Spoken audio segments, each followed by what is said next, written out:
This is Rashika Singh.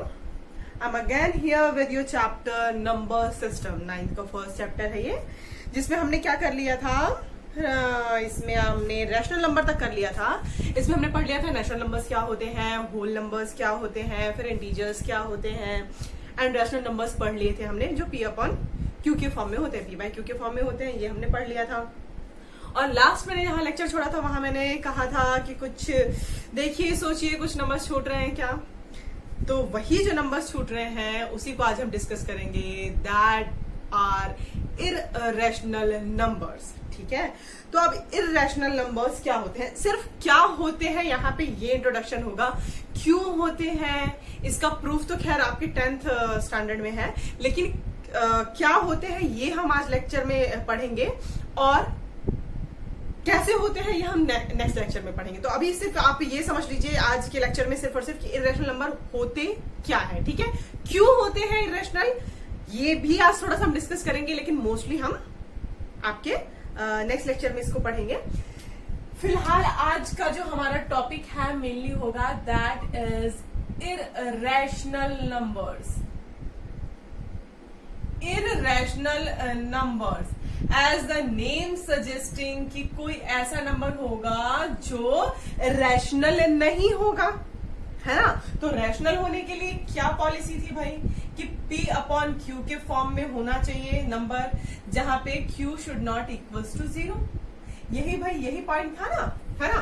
तो obvious ही बात है इररेशनल है, मतलब इसका जस्ट अपोजिट होगा। ऐसे नंबर्स जो हम P अपॉन Q के फॉर्म में लिख ही नहीं सकते, ठीक है, that are called irrational numbers. ठीक है, ये इररेशनल नंबर जो है वो पाइथागोरियंस ने इसको फाइंड किया था अप्रॉक्स 400 बीसी के अप्रॉक्स, बीसी बिफोर क्रिस्ट, जानते होंगे आप लोग। ठीक है, तो उस टाइम पे इन लोगों ने सबसे पहले जो क्या बोला था कि √2 इररेशनल है। देखो P अपॉन Q के फॉर्म में हम क्यों नहीं लिख पाते, इसको भी हम डिस्कस करेंगे।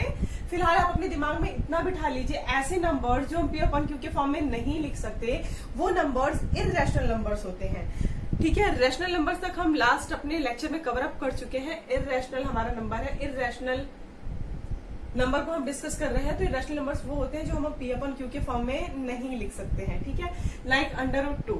सबसे पहला जो रिसर्च हुआ था √2 पे ही हुआ था, तो उसमें पाइथागोरियंस ने ये बताया था कि √2 जो है रैशनल नहीं है, इसे हम P अपॉन Q के फॉर्म में नहीं लिख सकते। ठीक है, अभी आपके दिमाग में बहुत चल रहा होगा कि हम P अपॉन Q के फॉर्म में क्यों नहीं लिख सकते, ये वो, इन सब के जवाब आपको धीरे धीरे क्लियर हो जाएंगे। ठीक है, फिलहाल आप इतना समझ लीजिए कि हम इसको नहीं लिख सकते P अपॉन Q के फॉर्म में। तो इसकी जो क्लियर डेफिनेशन है, number is called irrational if it cannot be written in P upon Q के फॉर्म में, where P and Q are integer and Q should not equal to 0। ठीक है, बिल्कुल अपोजिट जो हो गया इररेशनल नंबर, वो रैशनल नंबर के बिल्कुल अपोजिट होता है। ठीक है, एज नेम सजेस्टिंग इररेशनल, जो रैशनल ना हो। ठीक है, अब √2 आया था इसमें इररेशनल, लेकिन बाद में पता चला कि हाँ भाई √3 जो है, या √15 है, या आपका पाई है। ठीक है, या आपका इस तरीके का नंबर है, सपोज 0.1101101011। अब ये सारी चीजें मैं सिर्फ आपको लिख रही हूँ, अभी थोड़ा सा कंफ्यूजिंग होगा कि हाँ भाई आप इसको इररेशनल क्यों नहीं लिख सकते हैं, P अपॉन Q के फॉर्म में क्यों नहीं लिख सकते हैं। ठीक है, तो ये सारे जो होते हैं हमारे इररेशनल होते हैं। पहले √2 को बताया गया था कि इररेशनल है, उसके बाद जैसे रिसर्च होती गई तो अप्रोक्स 400 बीसी में ये बताया था कि √2 इररेशनल है। 425 बीसी के अप्रोक्स ऐसा बताया था कि अदर भी जो रूट वाले नंबर हैं जो कि रूट से बाहर नहीं आ सकते हैं, रूट ये टर्म आपके लिए नया नहीं है, इसे अंडर रूट बोलते हैं। ठीक है, ये टर्म आपके लिए नया नहीं है। ठीक है, इसमें क्या होता था, हम प्रीवियस क्लास में क्या पढ़ते थे कि 4 का अगर रूट है तो वो 2 होगा, मतलब ये अगर 2 का स्क्वायर का रूट हो जाता है तो स्क्वायर से स्क्वायर रूट कैंसिल हो जाता है। 4 का अंडर रूट कहने का मतलब होता है 4 टू द पावर 1/2। तो अगर हम इसको 2 का स्क्वायर का हाफ लिखे अगर, तो ऑब्वियस बात है पावर मल्टीप्लाई हो जाती है, तो 2 मल्टीप्लाइड बाय 1/2 हो जाएगी, जो कि 2 ही बाहर लाएगा। तो क्लियर है कि इसका स्क्वायर रूट 2 कैसे होगा, है ना। मतलब अगर हम x स्क्वायर इक्वल टू 4 रख रहे हैं तो हम प्लस और माइनस दो वैल्यूज ले सकते हैं x की जो कि 4 के इक्वल हो जाए। लेकिन जब हम अंडर रूट की बात करते हैं तो सिर्फ और सिर्फ हम पॉजिटिव वैल्यूज की ही बात करते हैं। कभी भी अंडर रूट -2 का कोई मतलब नहीं होता रियल नंबर्स के अंदर। ओके, सो अंडर रूट क्या होता है आपको समझ में आए। अंडर रूट स्क्वायर रूट है ये, ठीक है, स्क्वायर रूट है, क्यूब रूट भी होता है, लेकिन अभी हम स्क्वायर रूट को पहले थोड़ा अच्छे से समझ लें कि क्या होता है, ठीक है। तो बाद में पता चला कि हाँ भाई जो इस तरीके के नंबर्स हैं like under root 3, under root 5, ये under root 6, under root 7, under root 10, under root 11, 12, under root 13, under root 14, under root 14, ये 15, ये सब के सब जो है वो इर्रेशनल है, ठीक है। अब इसका जो प्रूफ होगा वो हम 10th स्टैंडर्ड में पढ़ेंगे। अब भी सिर्फ और सिर्फ आप ये सुन लीजिए कि ये सारे नंबर्स इर्रेशनल होते हैं, ठीक है। क्यों होते हैं ये आपके नेक्स्ट लेक्चर में पता चल जाएगा, लेकिन इसका प्रूफ जो है वो आपके 10th स्टैंडर्ड में ही है, ठीक है। तो ये पाइथागोरियंस जो थे उन्होंने अंडर रूट 2 को प्रूफ किया था कि ये इर्रेशनल है। उसके बाद आपके थियोडरस एंड सेरीन जो थे उन लोगों ने ये शो किया था कि बाकी भी जो अंडर रूट के नंबर्स हैं अंडर रूट के अंदर स्क्वायर रूट वाले, वो सारे के सारे इर्रेशनल नंबर्स ही हैं। उसके बाद जैसे जैसे इस पे रिसर्च होती गई तो पता चला हाँ भाई पाई भी इर्रेशनल है, ठीक है। Pi it was known to various culture of thousands of years. इन्हें मतलब लैम्बर्ट और लिजेंड्री करके दो थे रिसर्चर्स, उसने प्रूव किया था कि पाई जो है वो इर्रेशनल है। ओके, अब जो हमने प्रीवियस अपने लेक्चर में पढ़ा था, होप इट इज क्लियर कि हाँ भाई इर्रेशनल क्या होते हैं जिसे हम पी अपॉन क्यू के फॉर्म में नहीं लिख सकते, ठीक है। ये और क्लियर होता जाएगा। अभी सिर्फ और सिर्फ आप ये देख लीजिए कि इर्रेशनल नंबर कौन कौन से हैं, क्यों है, ये नेक्स्ट लेक्चर में हम करेंगे, ठीक है। तो अभी तक तो हमने ये समझा कि इर्रेशनल नंबर्स जो होते हैं वो पी अपॉन क्यू के फॉर्म में नहीं लिखे जा सकते, नहीं लिख सकते हम पी अपॉन क्यू के फॉर्म में। तो अब जो हमारी झोली थी जिसमें सारे नंबर्स आ गए थे, जो कि नेचुरल नंबर भी थे, होल नंबर भी थे, इंटीजर्स भी थे, ठीक है, और रैशनल नंबर भी थे। तो अब इस झोली में हम अगर अंडर रूट 2 पाई जैसी वैल्यूज भी रख दें तो ये झोली पूरी कंप्लीट हो जाएगी और ये झोली हमको रियल नंबर्स देगी, ठीक है। तो कहने का मतलब ये हुआ रियल नंबर्स के अंदर आपका नेचुरल नंबर भी आ गया, होल नंबर भी आ गए, इंटीजर्स भी आ गए, रैशनल भी आ गए एंड आज इर्रेशनल नंबर्स भी आ गए। तो ये आपका झोला जो है पूरी तरीके से सारे नंबर्स इसमें समा चुके हैं जो कि रियल नंबर्स हैं, ठीक है। मैं बार बार एक वर्ड बोल रही हूँ, रियल नंबर्स, रियल नंबर्स। अब तुम ऐसा सोचो कि हाँ भाई इमेजिनरी नंबर्स भी होते हैं क्या? हाँ होते हैं इमेजिनरी नंबर्स, लेकिन आपके स्कोप में नहीं है, ठीक है। फिलहाल हम रियल नंबर्स तक ही सीमित है। तो every real number is represented by a unique point on number line. Also, every point on number line line represents a unique real number. ठीक है, ऐसा हम अपने लास्ट लेक्चर में भी डिस्कस कर चुके हैं कि कोई भी नंबर अगर हम नंबर लाइन पे रिप्रेजेंट करते हैं तो उसकी जो जगह होती है वो यूनिक होती है। मैंने आपको पहले ही बताया था, जैसे मेरा नाम, अगर मेरे 3-4 नाम भी रख दो आप, मैं हूं तो मैं ही ना, मैं बदल नहीं सकती। ये यूनिकनेस जो है हमने अपने लास्ट लेक्चर में डिस्कस कर लिया है कि यूनिकनेस क्या होती है। ऐसे ही इर्रेशनल वैल्यू के साथ भी होती है कि अगर सपोज मैं कहूं कि नंबर लाइन पे अंडर रूट 2 यहां एग्जिस्ट करता है तो अंडर रूट 2 यही होगा, ये नहीं कि तुम यहां कर दो, यहां कर दो, यहां कर दो, ऐसा नहीं होगा, ठीक है। तो होप इट इज क्लियर कि इर्रेशनल नंबर्स भी नंबर्स होते हैं जो पी अपॉन क्यू के फॉर्म में नहीं लिखे जा सकते हैं, ठीक है। अब इर्रेशनल नंबर्स को हम नंबर लाइन पे रिप्रेजेंट करना सीखेंगे। ठीक है। तो इसके लिए हम कुछ एग्जांपल्स के थ्रू ही आपको सीधे सिखा देती हूँ। एग्जांपल्स ले लेते हैं हम। आपका एग्जांपल आपकी खुद की बुक में ही है, लोकेट √2 ऑन नंबर लाइन, ये आपका क्वेश्चन है।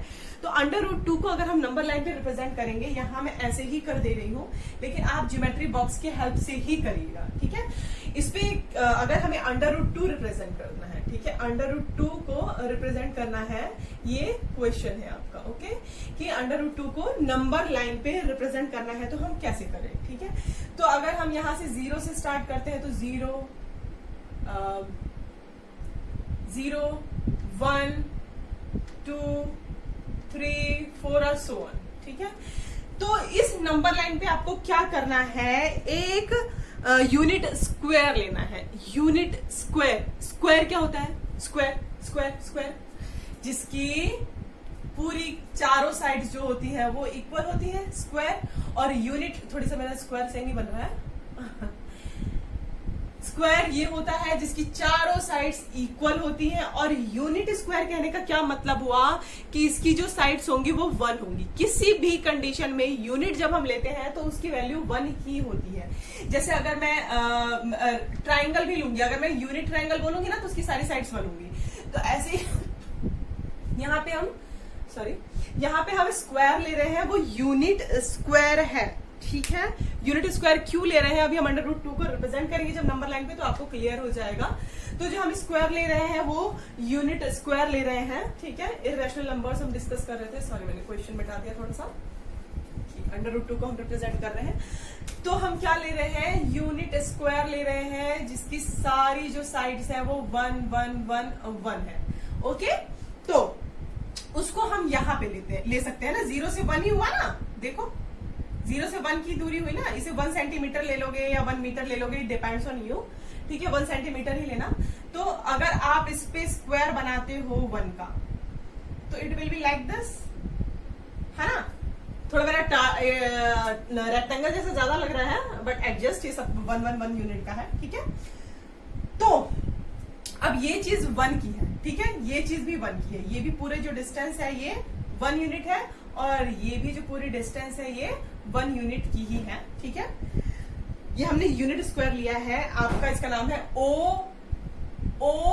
OABC मान लो, सपोज। मैं यहाँ नहीं लिख रही हूँ, ज्यादा ही रश हो जाएगा, और इसको भी मिटा देती हूँ ताकि आपको क्लियर दिखे, ठीक है। बस ये ध्यान रखिएगा कि ये भी 1 यूनिट है, ये भी 1 यूनिट है, ये पूरा 1 यूनिट का है, ये भी 1 यूनिट का है, ठीक है।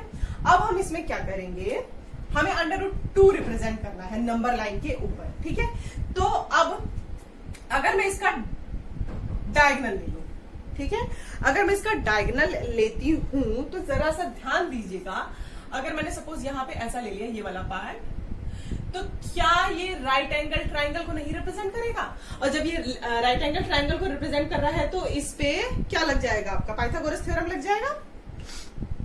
पाइथागोरस थ्योरम से आप सबके सब अच्छे से जानते हैं कि पाइथागोरस थ्योरम क्या होती है। स्टिल मैं बता देती हूँ कि जो पाइथागोरस थ्योरम होता है वो राइट एंगल ट्रायंगल के ऊपर लगता है। राइट एंगल ट्रायंगल क्या होता है, जिसका ये एंगल जो हो वो 90 डिग्री का हो, एक एंगल जो हो वो 90 डिग्री का हो, उसे बोलते हैं हम राइट एंगल ट्रायंगल।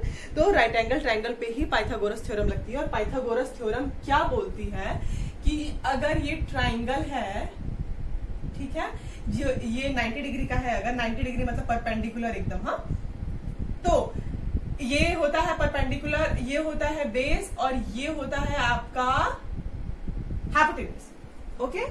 तो अगर मैं सपोज यहाँ पे इसको OAB ले रही हूं, तो जो आपका थ्योरम है वो क्या कहता है कि जो हाइपोटेन्यूज का स्क्वायर है वो बेस का स्क्वायर प्लस परपेंडिकुलर का स्क्वायर होता है। मतलब हाइपोटेन्यूज का अगर आप स्क्वायर लोगे तो वो बेस के स्क्वायर और परपेंडिकुलर के स्क्वायर के बराबर होगा, ठीक है। तो अब यहाँ पे हमारा जो बेस है वो 1 है, देखो इसमें हर चीज 1 है ना, तो ये चीज भी 1 है और ये चीज भी 1 है।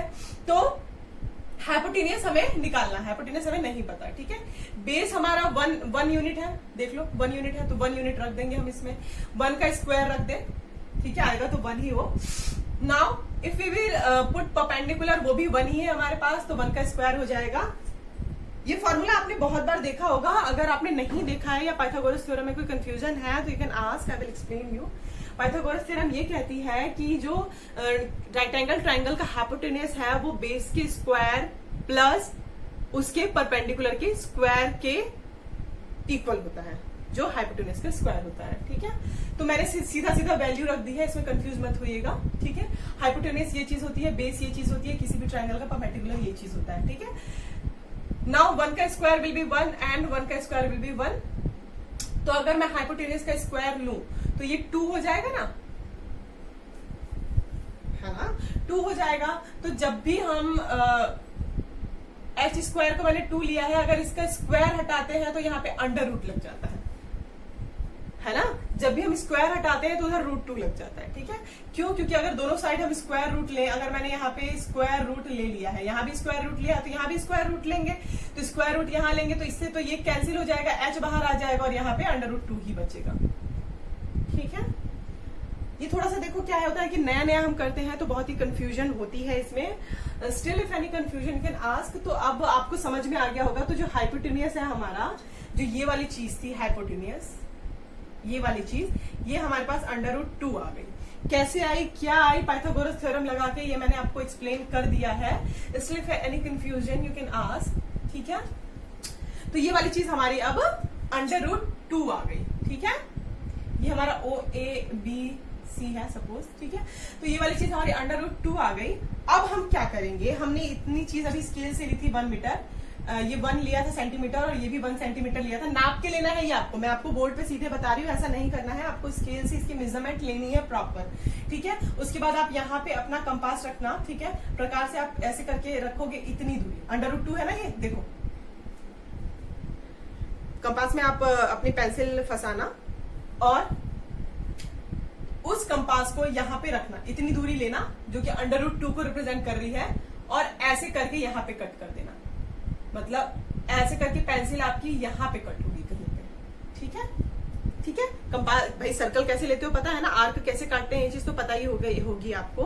ठीक है, I am sure about it. आपको बस कुछ नहीं करना है, प्रकार की नुक यहाँ पे रखनी है, कंपास की नुक यहाँ पे रखनी है, पेंसिल की नुक यहाँ पे रखनी है, जो कि डिस्टेंस आपको अंडर√2 दे रहा है, और उसको नंबर लाइन पे कट कर देना है। तो नंबर लाइन पे जहां पे ये पॉइंट टच होगा, यही पॉइंट आपका अंडर√2 होता है। So hope it is very clear कि अंडर√2 को आपने नंबर लाइन पे रिप्रेजेंट कर दिया। यही हमारी नंबर लाइन थी ना, यही चीज नंबर लाइन थी ना भाई, यही नंबर लाइन होती है। इधर नेगेटिव की वैल्यूज होती हैं, इधर पॉजिटिव की वैल्यूज होती हैं। तो हमने अंडर√2 को जो है वो नंबर लाइन पे रिप्रेजेंट कर दिया है।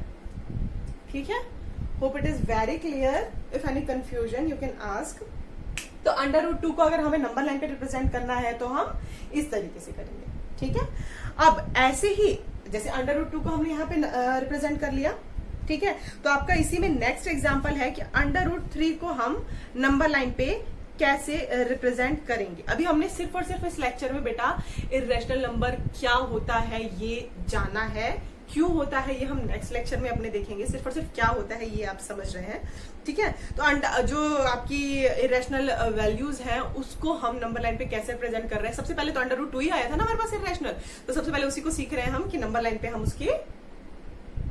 उसकी जगह को कैसे डिफाइन करेंगे, और ये जगह यूनिक होगी।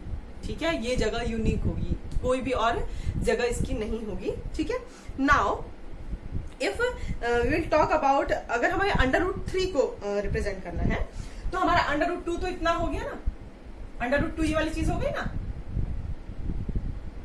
ये वाली चीज अंडर√2 हो गई। अब इस वाले पॉइंट से इसी में इतनी प्रोसेस फिर से करनी है आपको, इतनी जो प्रोसेस है वो आपको फिर से करनी है। एंड देन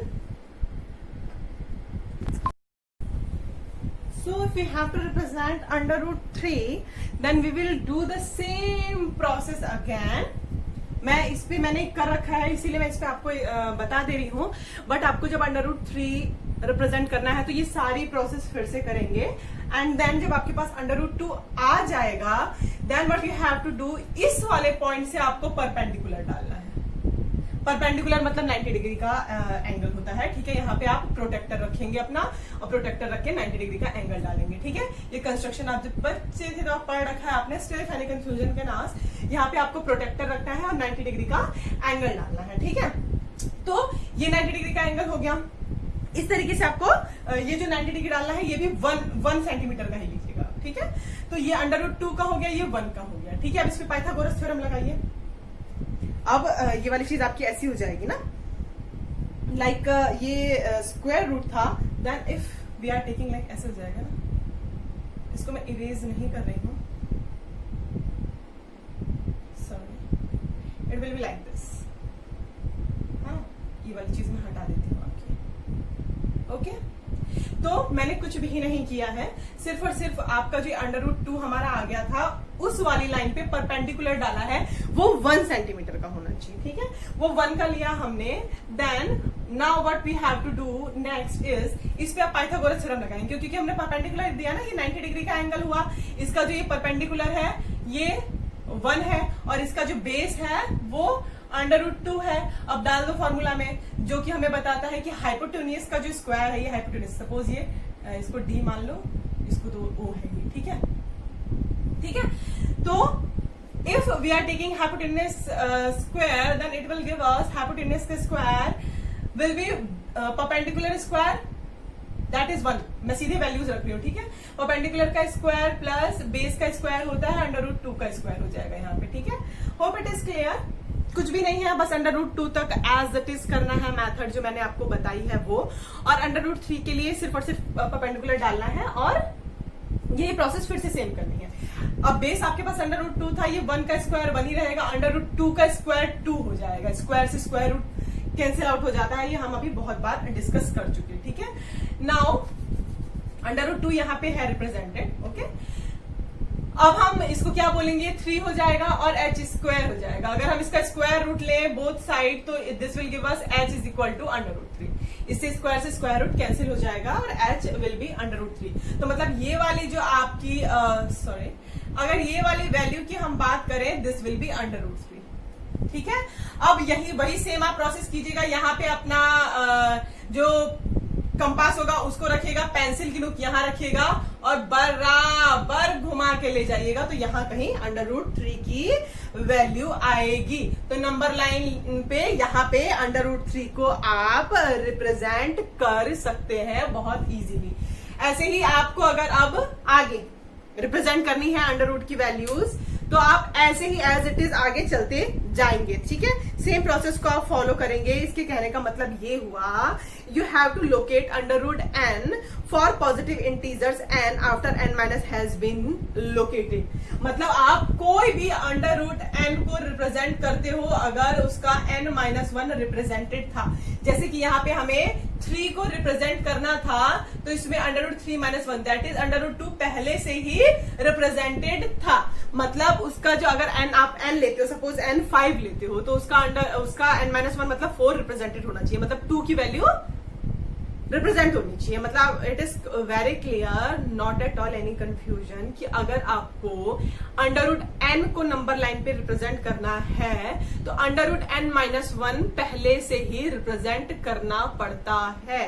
ठीक है, अगर √n-1 रिप्रेजेंटेड है, then you can represent √n on number line.